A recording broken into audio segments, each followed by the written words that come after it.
임하시는 성령에 대해서 좀 더 말씀을 드리겠습니다. 요한일서 2장 20절을 보면 너희는 거룩하신 자에게서 기름 부음을 받고 모든 것을 아느라.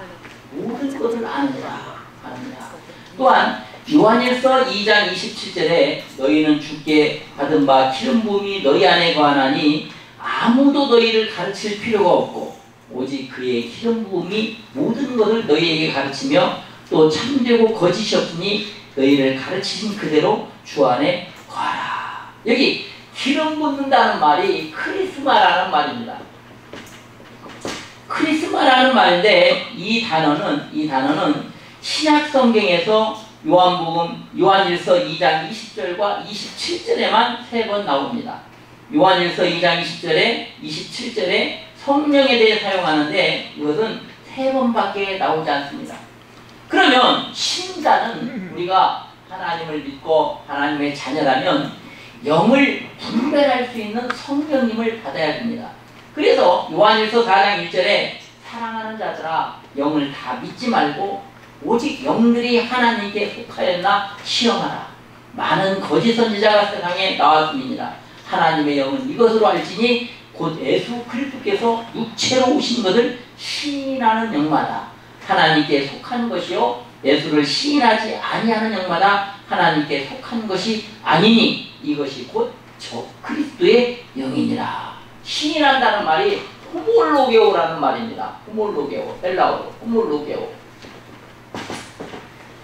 인정하고 받아들이고 그분이 예수님께서 내 대신에 나의 죄를 위해서 십자가에서 못 박혀 죽으셨다는 것을 인정한다는 거예요. 인정하고 선포하고 찬미한다.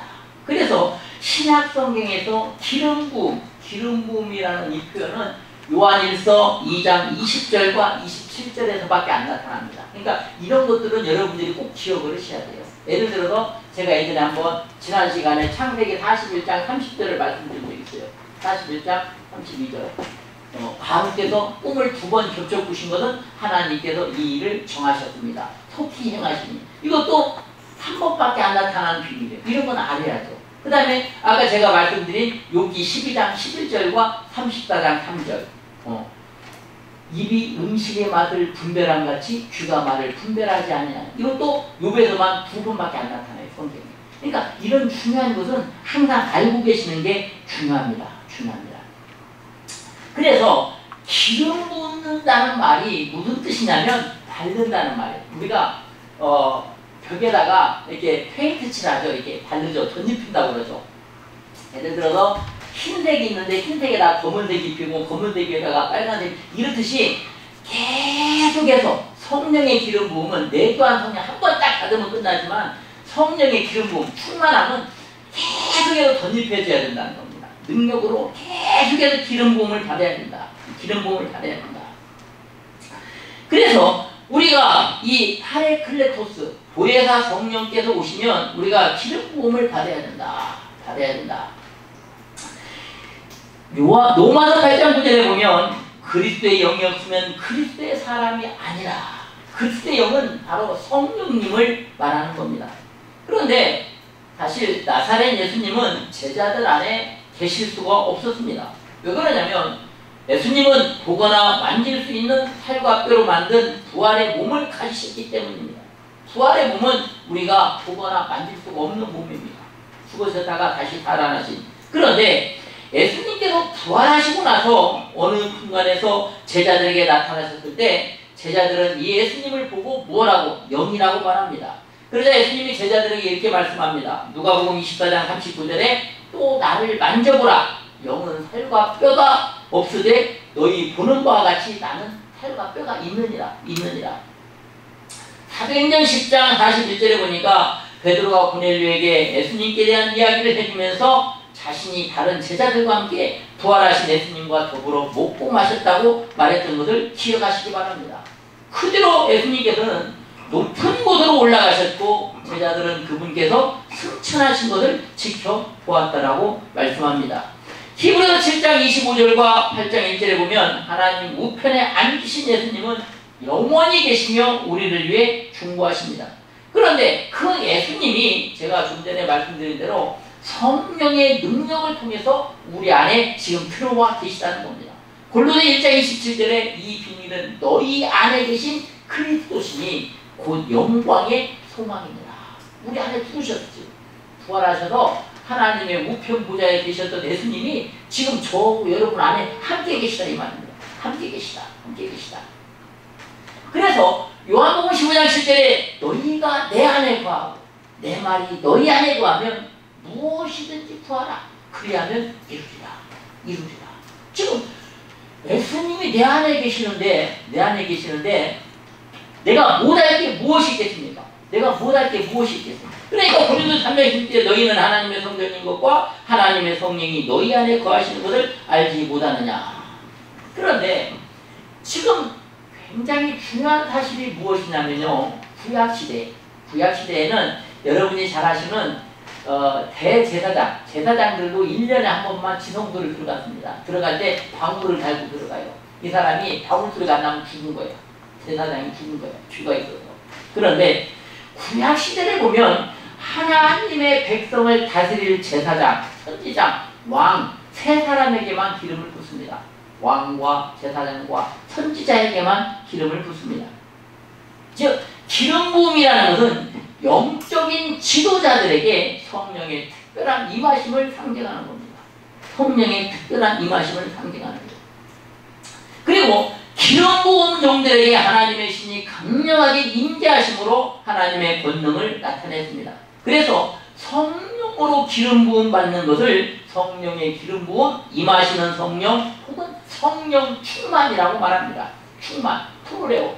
예를 들면 여러분이 자동차를 몰고 어디 장거리를 멀리 가려면 뭘 해야 돼요? 기름을 만땅 채워주세요. 저도 항상 얘기하죠. 그것을 프로레오. 가득 채운다. 즉 성령의 내주하심은 한 번이면 되지만 성령의 임하심, 기름 부으심, 성령의 충만하심은 계속해서 끊임없이 내가 이 땅에서 사명을 다할 때까지 계속해서 기름 부음을 받아야 된다는 겁니다. 계속해서 기름 부음을 받아야 된다. 그러니까 예수님 역시 여러분이 잘 아시는 성부와 성자와 성령 삼위 하나님의 한 분이시지만 예수님이 사역을 시작할 때 어떻게 기름 부음을 받고 나서 처음 사역을 시작하셨다. 제가 좀 전에 말씀드렸지만 사도행전 1장 8절처럼 뭐라고? 오직 성령이 너희에게 임하시면 너희가 권능을 받고.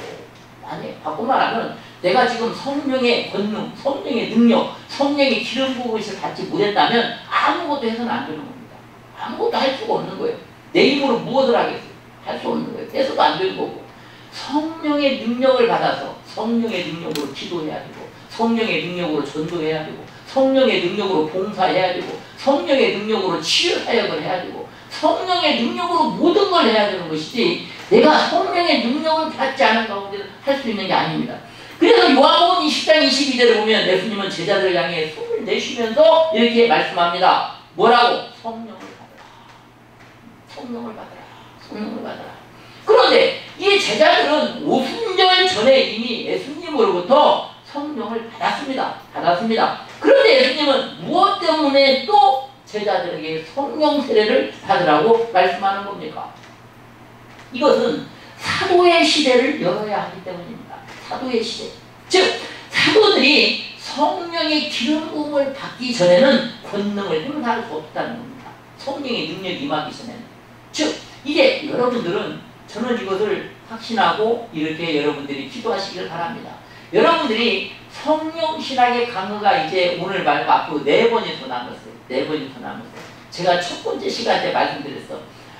6번의 성령 신학 강의가 끝나면 최소한 성경 구절이 하나님 100절은 생각나게 해주세요. 성령이. 추가로 100절은 생각나게 해주세요.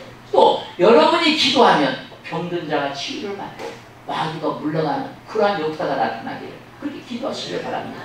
왜냐하면 여러분은 할 수 없지만 마가복음 10장 27절에 뭐라고 말씀하면 사람으로는 할 수 없으되 하나님으로는 그렇지 아니하니 하나님은 모든 것을 다 하실 수 있느니라. 여러분 안에 하나님이 계시다 이 말이에요. 여러분 안에 예수님이 계시다 이 말이에요. 그런데 여러분이 못할 게 무엇이 있습니까? 다 할 수 있는 거죠. 왜 그러냐면 당시에 예수님의 제자들이 3년 동안 예수님으로부터 직접 가르침을 받았지만 자기들의 것으로 그것을 행사할 수 있는 능력이 없었다는 겁니다. 왜? 그들에게는 능력이 없었기 때문에. 그러면 사도들의 이러한 능력이 언제부터 나타나는가? 오직 그들에게 성령의 특별한 임재가 있을 때부터였습니다. 특별한 기름 부음이 있을 때부터. 이때부터 사도들은 백성들 앞에 나가서 이적과 기적을 행하고 예수님의 대리인으로 권능을 행사하기 시작합니다. 그러니까 사도행전 1장 8절에 오직 성령이 너에게면, 오직이라는 말이 알라라는 말이에요. 알라라는 말이 그러나 이런 뜻을 가지고 있지만 다른 뜻으로는 최우선이라는 말입니다. 바꿔 말하면 최우선적으로 우리가 받아야 할 게 뭐냐? 성령의 기름 부음이다. 성령의 임하십니다. 성령이 내게 임하셔서 성령이 함께 하시는 기름 부음의 역사가 있을 때 우리가 모든 것을 할 수 있는 능력이 나타난다는 겁니다. 그런데 구약에서는 왕과 제사장, 선지자에게만 이러한 성령의 기름 부음이 있었지만 사도행전 2장 17절을 보니까 하나님이 가라사대 말세에 내가 내 영으로 모든 육체에게 부어주리니 너희의 자녀들은 예언할 것이요 너희의 젊은이들은 환상을 보고 너희의 늙은이들은 꿈을 꾸리라. 여기서 모든 육체는 무엇입니까? 모든 사람, 누구든지 예수 믿으면, 누구든지 주님을 나의 구주로 시인하면 모두에게 성령의 기름 부음이 임하신다는 말씀입니다. 성령의 기름. 구약에서는 특별한 왕과 제사장, 선지자에게만 기름 부음이 있었지만 지금 이제는 모든 주님을 나의 주님으로 받아들이는 모든 사람에게 성령의 기름 부음을 주시겠다고 약속하셨다는 사실. 그래서 사도행전 2장 4절을 보면 너희가 다 성령의 충만함을 받고 다 그 자리에 모인, 저는 오늘 이 성령 신학에 참여한 모든 종들에게 성령의 충만함이 임하시기를 주님의 이름으로 축원합니다. 또 당시에 보면 오순절 마가의 다락방에 있었던 모든 사람들이 다 성령의 충만함을 입었다는 겁니다. 한마디로 전 교회적인 성령의 기름 부음이 임하는 겁니다. 오순절 다락방의 성령 강림 사건이 역사적인 사건이고 이례적인 사건이라고 주장하지만 그러한 주장은 잘못된 주장입니다. 왜냐하면 그 이후에도 히브리 13장 8절에 분명히 말씀하시죠. 예수 그리스도는 어제나 오늘은 영원히 동일하시느니라. 오순절에 성령의 기름 부음에 역사하신 하나님, 지금 이 시간에 성령의 기름 부음의 역사가 임할 줄로 믿습니다. 앞으로도 임하십니다. 이것이 하나님의 약속이에요. 이것이 하나님의 약속입니다. 사도행전 4장 31절을 보면 교회가 핍박을 받게 되었을 때 다 함께 모여 합심해서 기도했는데 거기에 있는 사람들이 다 성령의 충만함을 받았다라고 말합니다. 또한 사도행전 8장 16절에 보니까 빌립이 사마리아에 가서 복음을 전할 때 많은 사람들이 예수를 구주로 영접하고 성령의 역사를 체험했습니다. 그러나 베드로와 요한이 그들에게 안수할 때 그들은 새로운 성령의 임재하심을 체험하게 되었다. 또 사도행전 10장 44절에 보니까 로마의 백부장 고넬료가 베드로를 초청하여 말씀을 들을 때 그곳에 모인 가족들과 친구들 모두가 다 성령 충만함을 받았다. 또 사도행전 11장 19절에 보니까 베드로는 처음 우리에게 성령이 내리신 것 같이 그들에게도 내렸다라고 간증합니다. 또 사도행전 19장 6절에 바울이 에베소에서 아볼로 제자들에게 성령이 임하시도록 안수할 때 그들 모두가 다 성령 충만함을 받게 되었다. 지금 이러한 성령 충만의 역사는 기독교 역사 가운데 지속적으로 지금도 이루어지는 은혜로운 역사인 사실입니다. 그래서 말라기 3장 6절에 보니까 나 여호와는 변혁지 아니하나니 그러므로 야곱의 자손들아 너희가 소멸되지 아니하느니라. 소멸되지 아니하느니라. 하나님은 거짓말하실 수 없다는 거예요. 변덕 부리지 않는다. 변혁지 아니한다 이 말이에요. 그래서 이 성령의 기름 부음이라는 것은 성령의 능력으로 덧입혀지는 것, 즉 하나님의 영광과 성품과 속성이 능력으로 나타나는 것을 말합니다. 바꿔 말하면 여러분이 이제 지금까지 내부하시는 성령만 계셨다면 이제 임하시는 성령, NTP, 나에게 피로 임하시는 성령의 기름 부음이 임하시면 여러분에게 변화가 생깁니다. 어떤 변화가 생깁니까? 여러분이 다른 사람을 위해서, 내가 하는 성령은 나 자신만을 위한 거라고 했어요. 그런데 여러분에게 이러한 성령의 기름 부음이 임하면 어떤 문제를 당하는 사람에게 여러분이 기도하면 그들의 문제가 해결되고 그들의 병이 치유가 되고 그들의 고통과 어려움들에 해방되는 그러한 기적과 역사가 나타나는 겁니다. 그것이 바로 여러분이 해야 될 사명입니다. 여러분이 해야 될 사명입니다. 자, 스가랴 4장 6절을 보면 그가 내게 일러 가라되 여호와께서 스룹바벨에게 하신 말씀이 이러하니라. 만군의 여호와께서 말씀하시되 이는 힘으로 되지 아니하며 능으로 되지 아니하고 오직 나의 신으로 되느니라. 신이 뭐예요? 성령, 스피리트. 오직 하나님의 성령으로만 가능하다 이 말입니다. 내 힘과 능력으로는 아무것도 되는 게 없어요. 그러나 골로새 1장 27절에 예수님이 내 안에 성령의 도움으로 내 안에 계셨기 때문에 예수님의 이름으로 내가 성령의 도움으로 모든 것을 행할 수 있게 된다는 사실입니다. 저는 그래서 이제 여러분들이 이 성령신학의 강의를 통해서 여러분의 삶의 자세가 어떻게 성령께서 주관하는 삶으로 변화되기를 바랍니다.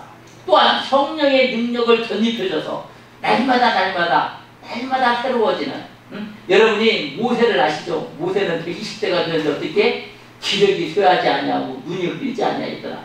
여기 계신 모든 분들이 그러한 능력의 은혜가 임하시기를 주님의 이름으로 축원합니다. 기도하겠습니다.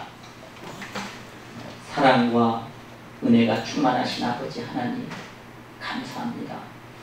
오늘 이 시간에 저희의 영을 열어주시어서 하나님께서 저에게 성령의 기름 부음을 허락하여 주시고 이 시간 귀한 종들에게 능력을 허락하여 주옵소서. 깨달음의 지혜를 허락하여 주시옵소서. 이제 우리의 모든 삶이 하나님의 뜻 가운데 사는 성령님이 주관하시는 삶으로 변화되게 하시고 성령의 능력으로 주의 그리스도의 사명을 감당하는 귀한 종들이 될 수 있도록 축복하여 주시옵소서. 모든 것을 예수님의 이름으로 감사하며 기도드리옵나이다. 아멘. 수고하셨습니다.